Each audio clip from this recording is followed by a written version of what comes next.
Hello and welcome to today's video. A missing tooth can dramatically change your appearance. So whether the tooth loss was a result of injury, gum disease, severe tooth decay, or even genetic conditions, it can affect the alignment of your teeth, the way you chew, and even the way you speak. So let's look at the various options that are available to replace missing teeth. So why should we replace missing teeth?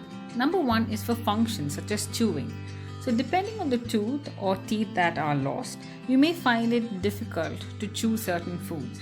And if you don't chew your food well, you could end up with problems such as indigestion, weight gain, loss of appetite, etc. The second reason is the adjacent teeth may try to drift or move into the space. Now if you look at the picture, you can see the large tooth, the molar, is slowly drifting forward or it's tilting forward. This is what teeth do when they're next to gaps. They try to fill that space. And when this happens, the teeth can rotate in certain awkward angles which make it quite difficult to clean. Number three is to prevent supra-eruption of the opposing teeth. So what this means is the tooth that's opposite the gap or the space may try to move into the gap. So in this example, like the one in the picture, the top tooth opposite the gap will try to move downward into the gap. Number four is aesthetics. Now if you've lost your front teeth, then this can make a significant change to your appearance. So in order to restore your smile back to normal, it's best to replace those teeth. Number five is to avoid joint issues. Now if your teeth start to drift or if they're supra-erupting, there can be a change in the way you bite. And this can lead to joint issues where there can be pain in the joint, sometimes there can be clicks, and some patients have even reported headaches due to the change in bite. So because the way you bite down changes, it translates into issues with the joint. Next reason is to tackle issues with self-esteem and confidence. Now it's reported that people with missing teeth smile less. It's because they feel more conscious about their smile. So in order to smile more often, it's best to replace those missing teeth and restore your smile. Number seven is speech. Your lips, your tongue, your teeth, they all work together to form words. And this is done by controlling the amount of airflow from the mouth. Now, if you're missing teeth, especially in the front area, this can significantly affect your speech and pronunciation. So let's look at the various options available to replace missing teeth. Number one is implants. Now, an implant is a screw, usually made of titanium, that is placed directly into the jawbone. So it's a surgical procedure where a bit of bone is drilled and this implant is placed in the bone. Now, the implant acts like the root of the tooth. So after it's placed, the surrounding bone will integrate with the implant. And once that area heals, a false tooth or a crown is then placed on top of it to restore aesthetics and function. Now an implant is a good long-term option. Your dentist will need to assess whether you have enough amount of bone height, will also need to assess your medical history before they deem this procedure suitable for you. The main disadvantage of implants is that it's expensive and it also needs good maintenance. Now your implants are also prone to failure as well as gum disease, so it's important that you take care of this area well. The next option that's available is a denture.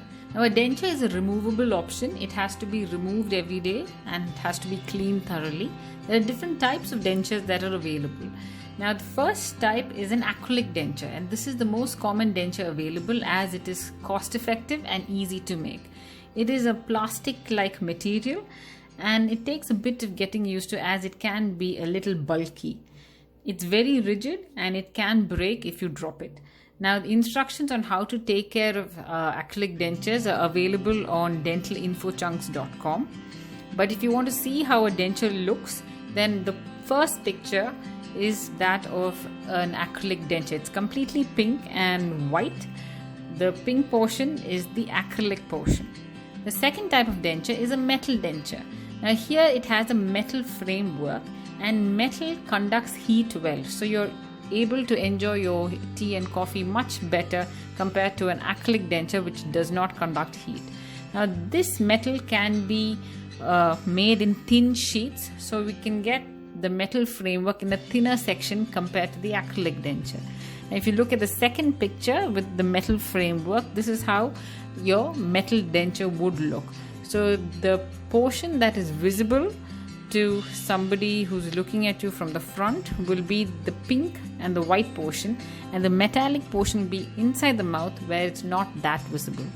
Now these dentures will also have clasps or a little ring-like structures that will hook onto adjacent teeth for support. The next type of denture is a flexible denture.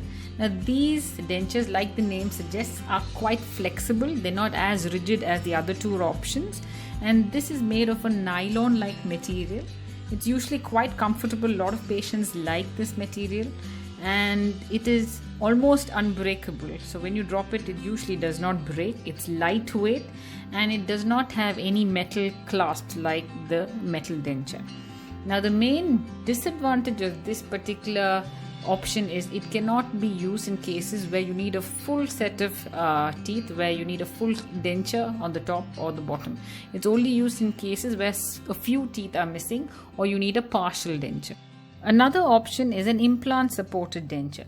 Now instead of having an implant for every missing tooth in the mouth, you can go in for a less expensive option where you have a few implants that support a whole denture or a partial denture. Now this can be clicked into place and can be removed easily. The next option is a dental bridge. Dental bridges are fixed options and do not have to be removed every day for cleaning, unlike dentures. Now a dental bridge comprises of a pontic, which is a false tooth, and it's held in place by abutment teeth on either side of the gap. And there are different types of dental bridges. The first type is a conventional bridge. Now if you look at the picture on the top, you can see a tooth that's being circled. Now the circled tooth is the pontic or the missing tooth that's being replaced. And on either side you have two teeth or two crowns that are placed on natural teeth, and that supports the pontic. So in a conventional bridge, your dentist will have to prepare two teeth on either side of the gap in order to place crowns on them. So the main disadvantage of this is you will have to sacrifice a bit of natural tooth structure in order to hold the artificial tooth in place. The second type of bridge is a cantilevered bridge. Now this is similar to the conventional bridge, but instead of having two supporting teeth on either side of the gap, you would have just one abutment tooth. So you'll have one tooth with a crown on it, and that would support an artificial tooth. The next type is a Maryland bridge. This is usually used for front teeth. You can see in the second picture at the bottom, you can see there are two wings on either side of the fake teeth or the artificial teeth. Now instead of using crowns to support the artificial teeth, we use just metal wings. So what it does is it saves the amount of tooth structure that needs to be removed, and hence it's much more conservative compared to the other two options. The next option is an implant supported bridge, which is just like a regular bridge, but instead of having a natural tooth supporting a bridge, you will have an implant that is supporting the bridge. Hope you found this video useful. Now you can explore the different options that are available for replacing missing teeth. Talk to your dentist to find out which option is most suitable for your case. See you soon in the next video.